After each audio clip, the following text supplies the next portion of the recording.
ओम नमः शिवाय। यी 7 कारणले मान्छे पतन हुँदै जान्छ। यी 7 कारणले मान्छे बर्बाद हुँदै जान्छ। जुन गल्तीका कारण मान्छे पतनको मार्गतिर धकेलिँदै जान्छ, बर्बाद हुँदै जान्छ भन्ने सन्दर्भ सामग्री लिएर आज म तपाईँ समक्ष उपस्थित भएको छु। कंगाल बन्दै जान्छ यी 7 गल्तीका कारणले। त्यसैले तपाईबाट यी 7 गल्तीहरू नहुन् भन्नका लागि मैले भिडियो निर्माण गर्दैछु। यी गल्तीहरू तपाईले गर्नुभएको छ भने तपाईले जति नै ठूलो पुण्य कर्म गरे पनि तपाईलाई माफी मिल्दैन भनेको छ शास्त्रमा।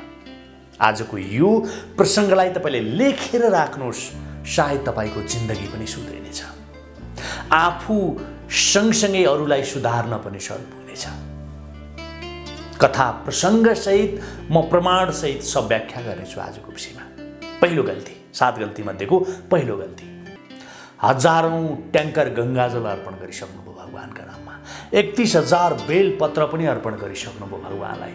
तपाईँ मन्दिरभित्रै हुनुहुन्छ, तपाईँ हुने खाने मान्छे, तपाईँ सम्पन्नशाली मान्छे हुनुहुन्छ, तपाईँ मन्दिरभित्र प्रवेश गर्नुभयो र तपाईले पूजा गरुन्जेल अरू कसैलाई मन्दिरमा आउन नदिने शर्तमा तपाईँ पूजा गर्न लाग्नुभयो। किनकि हुने खाने मान्छेहरू मन्दिरभित्र दर्शन गर्दाखेरि अरू मान्छेलाई रोकेर दर्शन गर्छन् नि कति मान्छेहरू।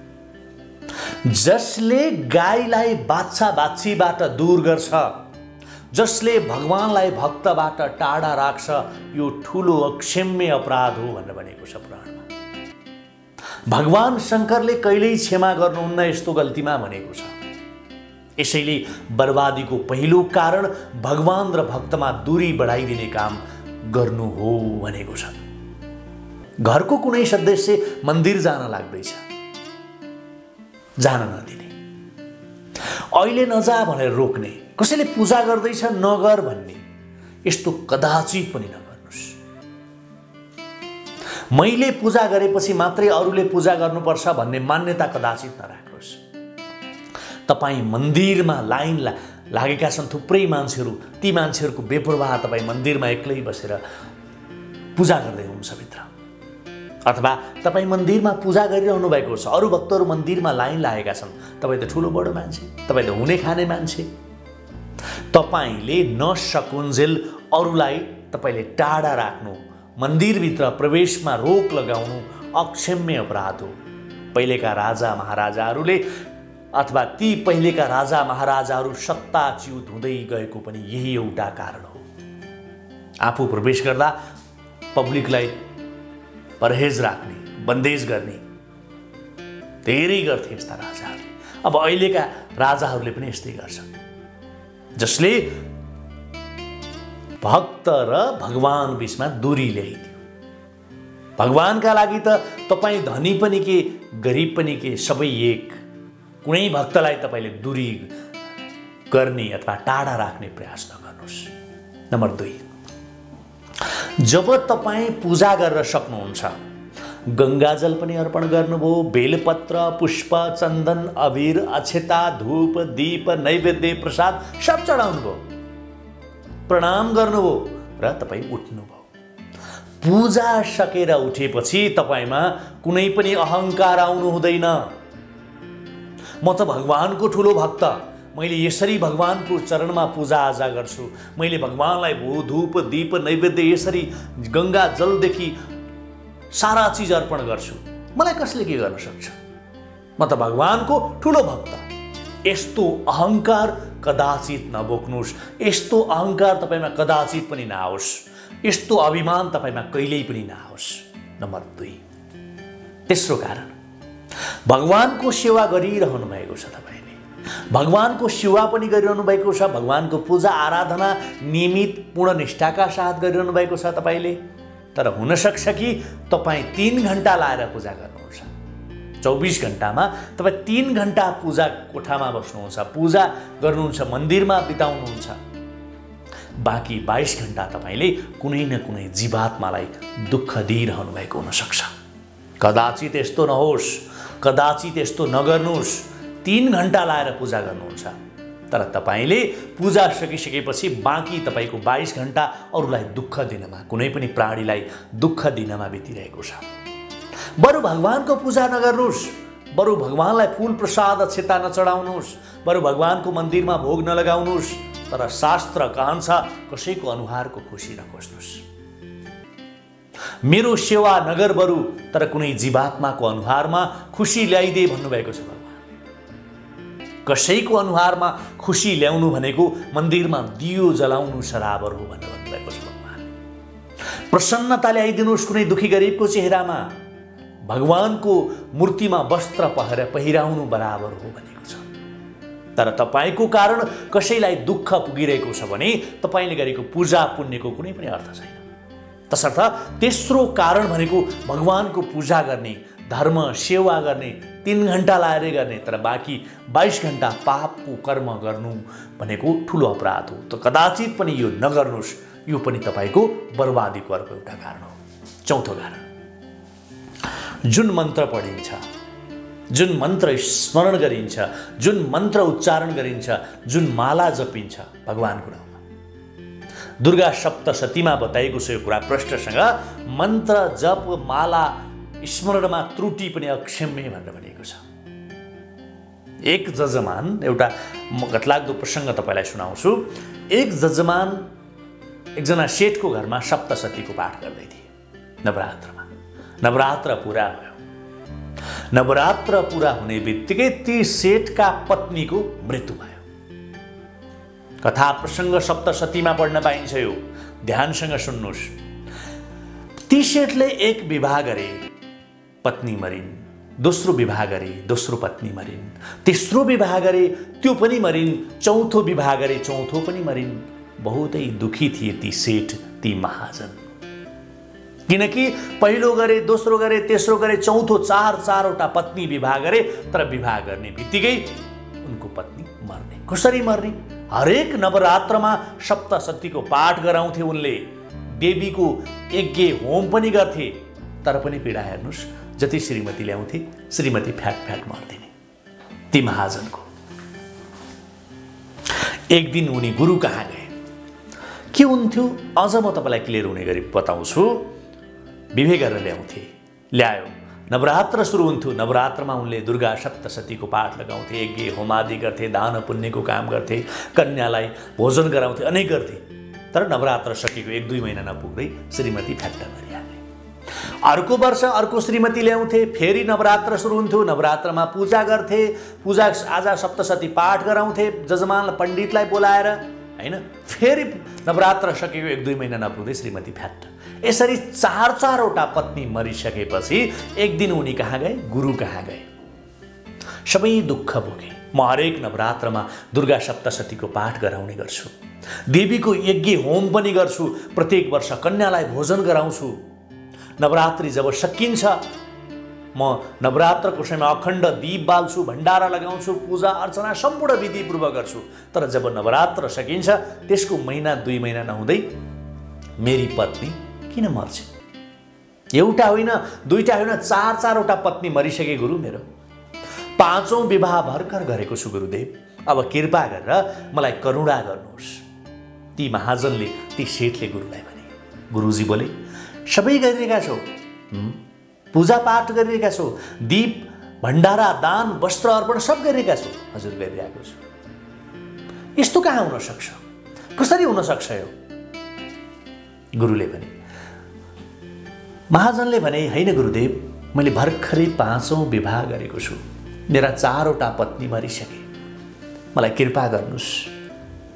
गुरुजीले भने, त्यसो भए पण्डितजीलाई बोलाएर अनुष्ठान गराऊ, म भित्र कोठामा बसेर सुन्छु, दुर्गा सप्तशतीको पाठ गर्न लगाऊ, त्यसपछि म कुनै उपाय बताउँला भनेर गुरुजीले भन्नुभयो। पण्डितजीलाई बोलाइयो। गुरुजी भित्र कोठामा गएर बिस्तारामा बसे। पण्डितलाई बोलाएर पहिले जस्तै सप्तशतीको पाठ गर्न लगाइयो। पाठ पनि सुरु गरे पण्डितले। पढ्दै जाँदा के भयो थाहा छ? एक शब्द आयो, भारेतु भक्षन्तु भन्ने शब्द आयो। त्यसमा के भन्नुपर्ने थियो भने, त्यहाँ भन्नुपर्ने चाहिँ के थियो भने, भए पीडाको भक्षण गर्नुहोस्, मेरा सारा पीडा र भएको भक्षण गर्नुहोस् हे प्रभु भन्नुपर्नेमा पण्डितले भने, मेरी पत्नीको मृत्यु होस्, पीडा र भएको नाश होस् भन्नुपर्ने ठाउँमा उच्चारण चिप्लिएर मेरी भार्यको भक्षेत मेरी भार्यत भक्ष्यत, यसरी मेरी पत्नीको भक्षण गर्नुहोस्। भार्यतु भक्ष्यन्तु र भार्यतु भक्ष्यन्तु, भार्यतु भक्ष्यन्तु र भार्यन्तु भक्ष्यतु, यति दुईटा शब्दमा के भयो? डिफरेन्स भयो, फरक भयो। उच्चारण गर्दा यहाँनिर आएर यो फरक भयो। पण्डितले उच्चारण गर्दा उनी चिप्लिए या के मिस्टेक भयो उनीबाट। पण्डितको गल्ती गुरुले भित्र थाहा पाइहाले, बाहिर आए र पण्डितले पण्डितजी रोक्नुहोस् भनेर गुरुजीले भन्नुभयो हर साल अनुष्ठान गर्नुहुन्छ तपाईँ अनुष्ठान प्रत्येक साल गर्नुहुन्छ यहाँ आएर, तर यहाँ आएर भन्नुहुन्छ बोल्नुहुन्छ भार्यतु भक्ष्यन्तु, उसकी पत्नी खाइदिनुहुन्छ, मारिदिनुहुन्छ तपाईँ। कृपया निवेदन गर्दछु पण्डितजी शब्द उच्चारण सही गर्नुहोस्, गुरुले भन्नुभयो। पूजा अनुष्ठानमा भएको यस्तो गल्तीले पनि बर्बादीको कारण बन्न सक्छ भनेर भनिएको छ। यो कथा प्रसङ्गले भन्न खोजेको कुरा यही नै हो। विचार गर्नुहोला, पूजा अनुष्ठानमा भएको यस्तो गल्तीले पनि बर्बादीको कारण बन्न सक्छ। पण्डितजी छनौटमा पनि ख्याल राख्नुहोस्। मैले कसैको विज्ञतामा, कसैको दक्षतामा प्रश्न चिन्ह खडा गर्न खोजेको होइन, यो शास्त्रमै बताइएको कथा प्रसङ्ग मैले तपाईँलाई सुनाएको। हामी जुन दान पुण्य गरेका छौँ, जुन दान धर्म गरेका छौँ, जुन सत्कर्म गरेका छौँ, गाई, छोरी, चेली, लक्ष्मी 50 बार सोचेर मात्र दिनुहोस्। अर्को कुरा गर्दैछु मैले, हामीले जुन दान भनेर गरेका छौँ, दान मध्ये महादान कन्यादान, दान मध्ये महादान गौदान, यस्तो गाई चेलीबेटीको दान र लक्ष्मी दान गर्दा 50 बार सोचेर मात्रै गर्नुहोस्। छोरी चेली दिँदा यस्तो ठाउँमा कहिल्यै पनि नदिनुहोस् जुन ठाउँमा जुवा, तास, मदिरा र वेश्यावृत्ति हुन्छ। जुन परिवारमा जुवा, तास, मदिरा र वेश्यावृत्ति चल्छ त्यहाँ तपाईँकी चेलीको सम्मान कदाचित पनि हुँदैन। छोरी चेलीको आँसु जब खस्नेछ त कन्यादान गर्नेलाई पनि रुनु पर्नेछ भनेको छ शास्त्रमा। गौमाता, गाई यस्तो व्यक्तिलाई दान कहिले नदिनुहोस् त्यो व्यक्तिले गाई लगेर राख्ने ठाउँ नहोस्। उसले के गर्यो भने दुध दुहुन्जेल तपाईँले लगेको दिएको दान गरेको गाई लगेर बाँध्यो, दुध दुहुन्जेल बाँध्यो, खायो, दुध दोहेर खायो, दुध दिन छाडेपछि कुनै बुच्चरलाई जिम्मा लगाइदियो, कुनै कसाईलाई जिम्मा लगाइदियो, अथवा फुकाएर छाडा छोडिदियो। त्यसको अपराध दान दिनेलाई लाग्छ। ख्याल गर्नुला यो कुरा। लक्ष्मी पैसा पनि त्यस्तो भिखारीलाई नदिनुहोस् जसले त्यो पैसा लगेर भट्टीमा बुझाओस्, जुवामा लगाओस्, वेश्यावृत्तिमा लगाओस्। यदि त्यो भिखारीले तपाईँको दानबाट लगेको पैसा यस्ता गलत कर्ममा लगाउँदा जुन लक्ष्मीको अपमान हुन्छ र मलाई गलत ठाउँमा दिएको कारण दिनेलाई कष्ट अथवा सङ्कट आइपर्छ। लक्ष्मीले भन्नुहुन्छ मलाई दुःख दिने, मलाई अपमान गर्ने, मलाई गलत रूपमा प्रयोग गर्नेका लागि म छोड्दिनँ। त्यसकारण सङ्कट आइपर्छ, समस्या आइपर्छ। तसर्थ गाई, चेलीबेटी र लक्ष्मी दान दिँदा, यी 3 कुराको दान दिँदा हर हमेसा 50 बार सोच्नुहोस्, एक बार होइन। सही ठाउँमा दिएको दानले धन सम्पदा पनि बढेर जान्छ तपाईँको। गलत ठाउँमा दिएको दानले तपाईँलाई श्राप लाग्छ, तपाईँलाई पाप लाग्छ, तपाईँलाई सङ्कट भित्रिन्छ। जसलाई जरुरत छ उसलाई मात्र दिनुहोस् दान पनि, जसलाई जरुरत छ उसलाई मात्रै दिनुहोस् दान पनि। सामान पनि सामग्री पनि जसलाई जरुरत छ त्यसलाई दिने हो। तपाईँको दुःखको बर्बादीको अर्को कारण धन सम्पत्ति वैभव सब थियो तपाईँसँग, तर हेर्दा हेर्दै तपाईँ रोडमा आइपुग्नुभयो। हेर्दा हेर्दै एकजना व्यक्ति गुरु कहाँ गयो र भन्यो गुरु म बहुतै दुःखी छु। गुरुले भन्नुभयो दुःखको कारण त होला नि कुनै। त्यो व्यक्तिले भन्यो गुरुदेव मेरा थुप्रै कम्पनीहरू थिए, मेरा थुप्रै फ्याक्ट्रीहरू थिए, ठुलो कारोबार थियो, यति धेरै कारोबार थिए, तर म बहुतै दुःखी थिएँ, म बहुतै दुःखी छु। कारण त होला नि दुःखको। गुरुजीले भन्नुभयो व्यापार सबै राम्रै थियो, 81 सबै घाटामा गयो, बैंकले लिलाम गर्यो, म सडकमा आएँ, म रोडमा आइपुगेँ। कोरोनाले सब सखा पार्यो, सब बन्द भयो। जब बन्द भयो मेरो उठी बास भयो। म दुःखी छु गुरुदेव, म अहिले सडकमा आइपुगेँ, म रोडमा आइपुगेँ। बर्बादीको अर्को कारण कर्जा, ज्यादा ऋण, थेग्न नसक्ने अवस्थाको महत्त्वाकांक्षा पनि कमजोर अवस्थामा पनि थेग्न सक्ने गरी हुनुपर्छ, नत्र बर्बादी ल्याउँछ। अर्को कारण ठुला बडाको आदर सम्मान नगर्नु पनि अर्को एउटा कारण हो। सरसल्लाह नमान्नु, आफूभन्दा ठुला बडाको सरसल्लाह नमान्नु, उनीहरूको आदर नगर्नु। जुन घरमा आमा बाबुको, जुन घरमा स्त्रीको इज्जत छैन, त्यो घरमा सुख कहिल्यै पनि रहँदैन। बर्बादीको अर्को कारण हो यो। अर्को कारण हामीलाई लाग्छ कि गल्ती मैले गरेकै छैन, मबाट गल्ती भएकै छैन, यस्तो लाग्छ हामीलाई। तर किन समस्या र सङ्कट आइरहन्छ? मैले गल्ती कुनै ठाउँमा त्रुटि गरेकै छैन, मलाई किन बार अप्ठ्यारो र असजिलो परिस्थिति आइरहन्छ? यस्तो लाग्छ हामीलाई। सुन्नुहोस् एउटा कथा। एक गाउँमा एउटा व्यक्ति थियो। के थियो? एक गाउँमा एउटा व्यक्ति थियो जसको बहुतै राम्रो आम्दानी थियो, प्रशस्त पैसा थियो उसँग। एक दिन उनकी पत्नीले भनिन्, एक दिन उसको पत्नीले भनिन्, कमाइ त राम्रै छ, तर यो पैसा कसैले चोरेर लग्यो भने के हुन्छ हाम्रो हालत भनेर पत्नीले फ्याट्ट श्रीमानलाई भने। पतिले सोध्यो, त्यसो भए के चाहिँ गर्नु पर्यो त? धन छ, सम्पत्ति छ, सम्पदा छ, के चाहिँ गर्नु पर्यो त भनेर श्रीमानले सोधे। पत्नीले भनिन्, एउटा यस्तो काम गरौँ, बजारमा गएर सबै कौडी किनेर ल्याएर राखौँ।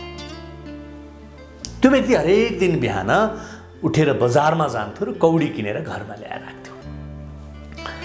सधैँ हरेक दिन बजारमा भए जतिको कौडी उसले किनेर घरमा ल्याएर राख्यो, किनकि त्यो कुनै दिन महँगो मूल्यमा बेचौँला भन्ने हो। के होला, के थियो कारण उसैले जानोस् है। तर एक दिन उसले सम्पूर्ण बजारमा पाइने जति, बजारमा, स्टोरमा, सहरमा भए जति कौडी किनेर ल्याएर उसले घरमा स्टोर गर्यो। पत्नीको सल्लाह बमोजिम, किनकि पैसा त लुटेर लान सक्छ, चोरेर लान सक्छ, हो नि। त्यो कारणले गर्दा एक दिन दरबारमा राजा बिरामी परे। त्यही देशका राजा बिरामी परे। ओखती उपचारले कतै केही भएन। एक वैद्यले बोले, कौडीको धुलो, कौडी जलाएर त्यसबाट निस्केको खरानी राजाको शरीरभरि लेपन गर्न पर्छ। यदि त्यो शरीरमा कौडीको खरानीले लेपन गरियो भने राजालाई निको हुनेछ भने एकजना वैद्यले भने। सारा सहरमा कौडी खोज्न सेनाहरू आए, छ्याप्छ्याप्ती छापा मारे जतासुकै। खोज्दै बुझ्दै जाँदा सहरको सारा कौडी एक व्यक्तिले खरिदेर लिएर गएको थाहा पायो। बजारमा कहीँ कतै कौडी नै छैन कि एक व्यक्तिले हरेक दिन गरेर कौडी भरि खरिदेर गाउँमा लिएर गएको पत्ता लाग्यो। सेनाहरू त्यो व्यक्तिको घरमा पुगेर कौडी मागे। उसले, मेरो घरमा कौडी त छ, तर मेरो आफ्नो कमाइले, मेरो आफ्नो पैसाले किनेर ल्याएको छु, म तपाईँलाई कौडी किन दिउँ भनेर उसले भने। सेनाले भने, राजाको आदेश छ, तुरुन्त दे। त्यो व्यक्ति डरायो, भित्र गयो। ठुलो थालीमा, नाङ्लो जस्तो थालीमा कौडी झिक्दै ल्याउँदै, त्यो थालीका कौडीहरू समाउँदै, सबै एकचोटि छाम्दै, होइन, समाउँदै छाम्दै सेनाको बोरामा खन्याउँदै गर्न थाल्यो। अर्को पटक त्यसै गरी ल्यायो, नाङ्लोमा ल्यायो, त्यसै गरी सबै कौडी छाम्यो, बोरामा खन्यायो। अर्को ल्यायो, त्यसै गर्यो। सेनाले देखेर, राजाको सेनाले देखेर अचम्म मानेर सोधे, के गरेको यो?